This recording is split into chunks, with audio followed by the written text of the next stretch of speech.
My name is Gemma Wright and I'm a media student at the Billericay School. The project that I've created is a psychological thriller opening sequence called Love, Jessica. In the planning and research of my opening sequence, I have learned a lot about the technology involved with filming and editing large-scale and small-scale films, and how this technology has changed over time. By learning about this, I've been able to improve my skills and have been able to choose the best equipment for what I was doing. For example, I chose to use the Canon EOS 700D to film my opening sequence, as I had previously had experience in using it, and I knew that none of the scenes involved free movement of the camera at all, so there was no real need to use a Handycam. I needed my shots to be steady, and also the use of the Canon made it possible to change and adjust the focus of any shot. I had planned to have a few scenes where specific things needed to be the only thing in focus. For example, the shot from below the glass, where I needed the water and glass to be the main focal point. This shot was inspired by a past media student where his camera was placed directly below a glass, which was then filled with drink.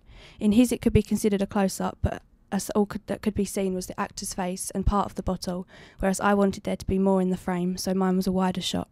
This not being a close-up to the glass enabled the light in the background to outline a part of the actress's hand. For my opening sequence, I had originally planned to have non-diegetic sound and was going to use a sound recorder for this, but I decided against it as I felt it was just as effective, if not more mysterious, without it. By having a blog dedicated to my project, I was able to keep all of my research and planning in one easily accessible place.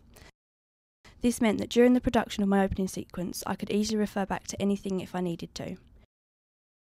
In order to actually do my research and planning, I primarily use the internet as well as YouTube.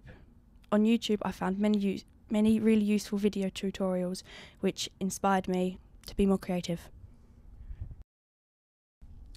Being able to practice my filming and editing on a preliminary task really helped me know what my limits were and helped me discover what type of shots look good and what don't. It also helped me come up with ideas for my actual piece, and the editing of it enabled me to discover that I did in fact prefer iMovie to Final Cut. I decided not to use Final Cut when editing my opening sequence, but instead to use iMovie, as I had previously used them both but had been unhappy with the end quality in Final Cut.